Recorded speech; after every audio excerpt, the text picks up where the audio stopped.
Hi, everybody, and welcome back to another episode of Super Fast Income Podcast. Christian here, and I'm so excited to introduce Nadia Carta.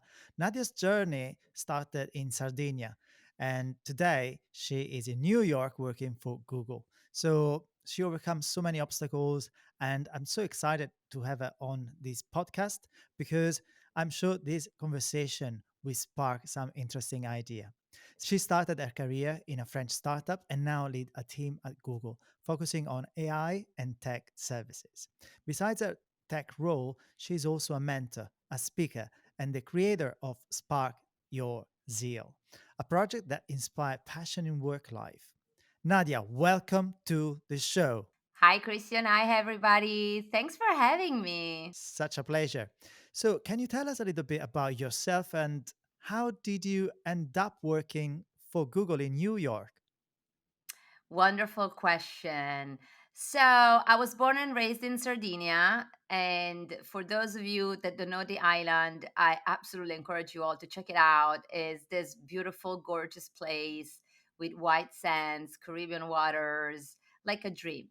And I was born and raised there. And the funny story is that the first time I took my first flight, I would say, or the first time I left the island, I was 18. So I joke about it with my daughters that I looked like Moana, that always dreamt about leaving the island and discovering what else was there. So I went to college in Milan thanks to scholarships and the generosity of all the institutions. And around 23, I would say, after I graduated, with my fair share of obstacles, which I'm not going to share today because it would get a sobbing story. And we want this to be an happy podcast. But anyway, when I was 23, I had this incredible dream that I wanted to work for a large corporation. I remember I was dreaming about having a Coca-Cola business card. I literally was manifesting people saying, "Oh my god, she works there." So this is what my dream was, right? And then when I was around that age, eventually I received an invitation to interview for Google in Dublin. So back in the days, we are talking about 2001, Google was really investing in their European operations and they were just starting their offices. And so I was one of the lucky ones that after 6 or 7 interviews, I still remember it was around St. Patrick, the holiday, I received an offer to move to Dublin and start working there to acquire new customers. So if you ask me today, I would have never bet that this would have happened. It was kind of crazy because, I don't come from any MBAs. All the kids that were starting back then were McKinsey or former MBAs and top league colleges. And, when I joined, I really felt that I was different in a way. I mean, my English was so bad. And so since then, I've been with the company. It's going to be my 15th anniversary in 2 days, 27th of April.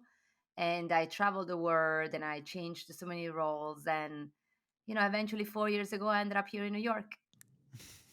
Wow, that's quite a journey. So you've been in the corporate world for a long time. What changes do you see among professionals working 9 to 5 with all this uncertainty and the increasing cost of living? Oh my God, Christian, this is a $1 million question. I mean, listen, the way the corporation is lived in America is very different than the way it's lived in Europe and other places.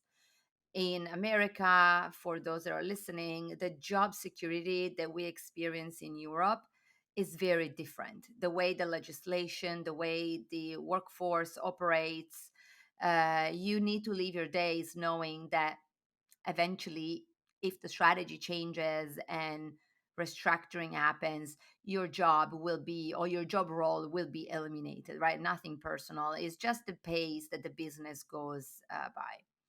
But at the same time, the opportunities are there are incredible. The one thing that I learned in America that for me was absolutely new is that everyone is so open to change and everyone is so open to experience and learn and open what I call those side gigs, which we're going to talk about in a minute. And, I worked in Paris, I worked in Milan, where your job security is something untouchable.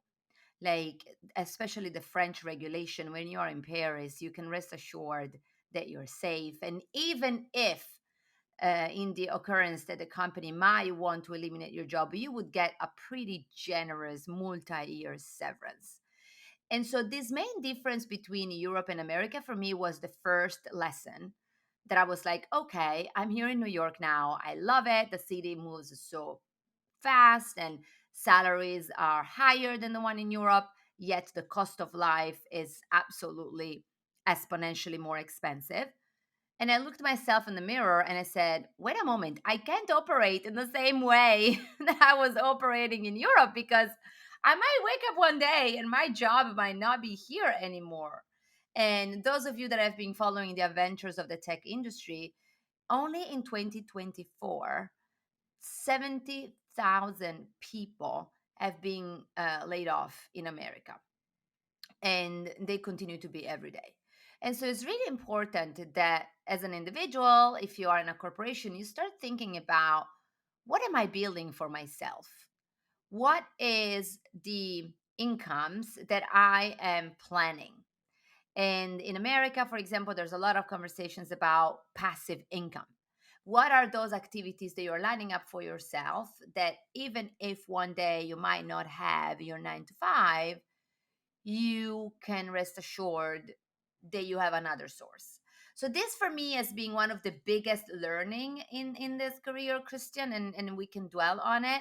But I'm seeing that, especially the Gen, what are the next one? The Gen Z, right? Like the kids that today are 26, 28, and 30.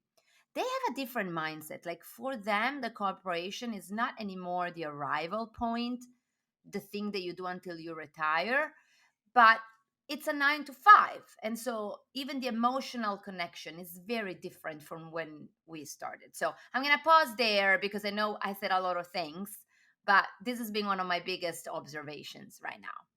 So, do you feel that people working 9 to 5, feeling so much uncertainty, they kind of feel the pressure of looking for something else in the eventuality that their job would just disappear? 100%. One of the things that I started 6 years ago is being an executive coach, for example. I spoke to more than 1,000 people in these years, including COVID. During COVID, I was giving sessions for free because I wanted to help others.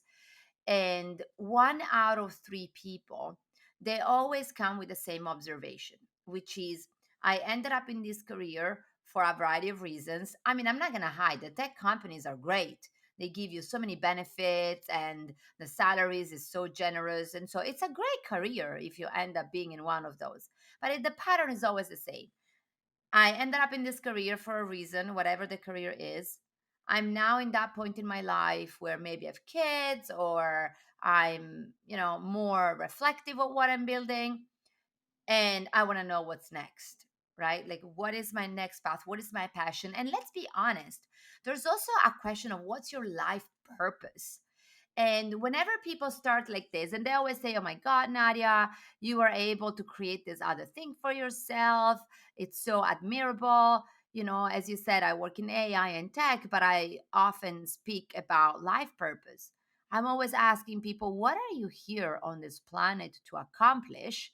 And what is the opportunity for you to turn that into a passive income, or into an activity that you can continue doing even when you retire from the corporate world? Mm. And how do you see AI impacting the 9 to 5ers? Yeah. Funny you ask this question, because I've been giving so much thought into how our jobs are transforming. And I see AI creating so many more opportunities, both for the 9 to 5 and for the people that are creating other incomes. Thanks to this technology, we can access activities that back in the days were probably very difficult for people to jumpstart. I'm going to give you a very quick example. I, I started writing in English probably a couple of years ago. Now I have to say, I've learned English for the first time around my 26. So even when I joined Google, I still remember I was doing those interviews and I had moments that I was like, I don't understand what these people are asking me. Mind you, I was interviewing in Dublin. And so strict English Irish for me was a totally different thing. And so a couple of years ago, as I started writing about Spark Your Zeal and all of it, I was confronted with writing in English and, hosting a newsletter. And I started getting social on LinkedIn and all of it. And I didn't know where to bang my head to start. But, I started. And then when last year all the generative AI came forward with the Chat GBTs and the Google Bards and Gemini's and now Meta with Llama, I started experimenting very early with the writing and using AI as a thought partner. So I would ask AI some questions and they would return back and all of it.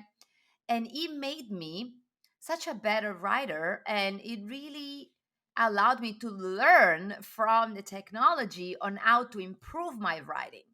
So now I'm now at the point that if I need to prepare a panel for Google, for example, something that I do very often, I can work with the AI platform to flesh out my questions and help me as a thought starter. So last week, to give you a practical example, I was invited in a panel in Mexico City, a virtual panel, and they sent me 10 questions. And I was like, oh my God, where do I even begin? But then I started working with Gemini and I fleshed out all of my answers and my bullet points. And it made me faster.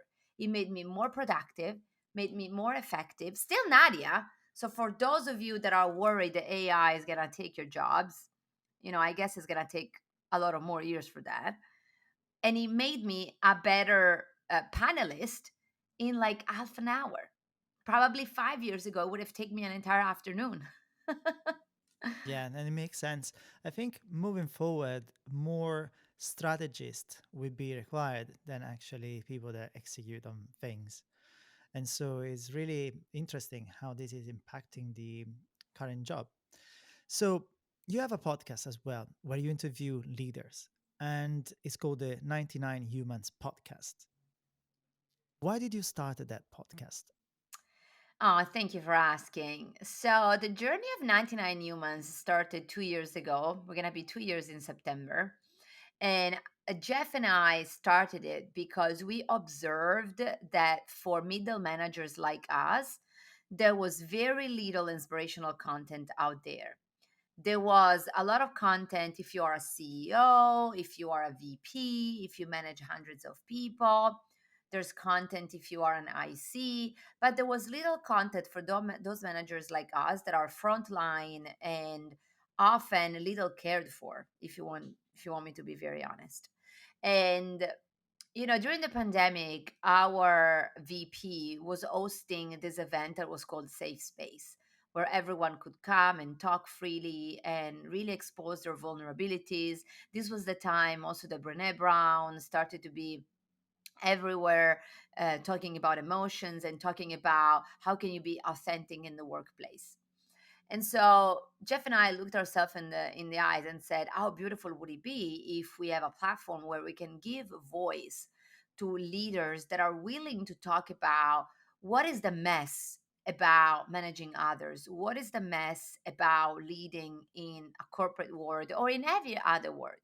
So we decided that we were going to find human leaders, this is how we call them, across several industries. We interviewed hospital directors, we interviewed school principals, we interviewed, I still remember one of our first interviews was with a guy that works in the spatial and in aeronautical space.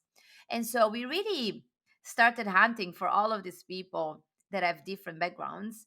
And it was so beautiful to see how, for them, even if they were confronted with very difficult missions, what really mattered was to build human relationships with others. Like one of the most recent I had on the show, which was a very difficult episode, was the story of this woman that she had to lay off. I think was like more than 30 or 40 people. And especially these days where layoffs are everywhere, it was pretty intense. And she said it on the podcast. She said, Nadia, it was really tough for me as a person to look all of these people in their eyes and having to let them go. And I tried everything possible to make the experience more human. And so it's such an humbling experience, and really made us connect, across the world and industry, on the fact that we're all humans in the end, and we need to bring humanity into the leadership floor if we want to build a better future. Mm-mm-mm. So, what have you learned about leadership after interviewing, I think, 80 people on this topic? Everyone had a different story, so many. But I would say the three most important thing that I learned from them, that at least resonates so much with me, is number one, you need to follow your purpose. There's an episode that we posted with Alfonso de Gaetano, which is this wonderful guy that has his own company in the wine industry. And, this guy left a successful corporate job to go and follow his dream. And he said, I asked him, I said, what was this fire? Like, how can you do it? Because, I mean, as you know, Christian, being an entrepreneur is really hard. It's a lot easier to have a cushy job in a corporate world. And he said, this was my purpose. And even now, when I'm in the difficult moments, I ask myself, what is my purpose? Like following that intuition. So this is the word, following your intuition. So number one is that human strong leaders, they always follow their intuition, which implies that you need to connect with your intuition and know how to listen to it. So this was a big one that we found a lot of times. Then the second one is, you don't have to do it alone. A lot of the leaders, when we were talking, they were like, listen, I know that for me to succeed is about forming the right team and to trust the team that we're going to go far. And so, really, the humble spirit of saying, I need others. And then the third lesson that we found a lot is this concept of loving candor, which I know there's books about it. It could be also radical candor, but this concept that when you're leading others, you need to show them that you care. You need to show them that you love doing what you're doing, and that ultimately you love helping them succeed. So too often leaders think that their job is to do, which, mind you, I follow in that trap myself a lot. But the reminder that your job is to set others up for success and to be the light for them. So these are my three biggest learning, having interviewed 80 people. I'll let you know what I found out in the next 19. So, how this made you a better manager? I mean, listen, when I started this journey, Jeff and I looked ourselves in the eyes and we said, whatever happens, we're going to do 99. And there are days that is really hard. I mean, even now we're about to change our team, and we're switching to another executive assistant. And there are moments where we're like, should we close at 64? Should we close at 80? Because we have done already 80. And we're like, no, we're gonna go until 99, whatever it takes. Resilience. And having this project really taught me that you need commitment. You need to decide that you are going to do something, and that whatever happens, you're going to bring it to the finish line. So, commitment and discipline. And I mean, listen, sometimes I'm not the most disciplined person. I'm like, oh, I want to go back to the 3 times a week workout. And for now, I managed only one, or I want to lose few pounds. But, the dinner yesterday was delicious. And discipline is really hard. A lot of people speak about motivation out there on all of this social media. I actually think that you need more discipline than motivation. I'm an extremely motivated person, but I could be a more disciplined human. And so for me, this is being a big learning as a manager, because even when I'm with my team now, I speak about commitment a lot. I ask them, what is your commitment to the team, to the goals, to the mission that we are going after? And what are you going to do? How are you going to be disciplined about delivering every day? Now, of course, we can have days that, our mood, it is what it is, and, you know, illnesses, like taking into consideration life situations. But commitment and discipline, if they are in your heart and you want to be that person, you can bring it forward. And I can assure you it's going to bring you super far. That's awesome. So, what's next for Nadia? Oh my God. Well, so we need to finish those 19 interviews and we're going to start writing the book of 99 humans. But along those lines, 1 year ago, I also opened my other passion project with it, that is Spark Your Zeal, which is this concept that, like you need daily vitamins for your body to be healthy, you also need daily vitamins for your brain. And so, Spark Your Zeal has this ambition to transform lives and corporation by kindling those hearts through daily sparks. And on May 8th, we're going to launch our first experience. It's going to call the Love Letter Experience. And so I've been extremely busy looking at all those details about this launch. And I'm very excited because every time I bring this baby out into the world, people send me those messages, Christian, that fill my heart with so much joy, saying, "Oh my God, I now feel so much more motivated about my personal life. I know how to find my joy. I know how to find my spark. And this is my life mission. I want to use my energy to really help other people find their own zeal and find what is it that they love and they want to go after." That's awesome. Thank you so much, Nadia, for sharing all your knowledge with us. How can our audience keep following your journey? So, well, thank you for asking. They can follow me on LinkedIn. I'm very active. I post every day at 8 a.m. East. All my other social channels are open. You can follow me on Instagram. And then if you feel like, you can join my newsletter at sparkyourzeal.com-list. And stay tuned for May 8th. Awesome. Thank you so much. Talk to you soon. Thanks for having me, Christian. Bye. Pleasure. Take care.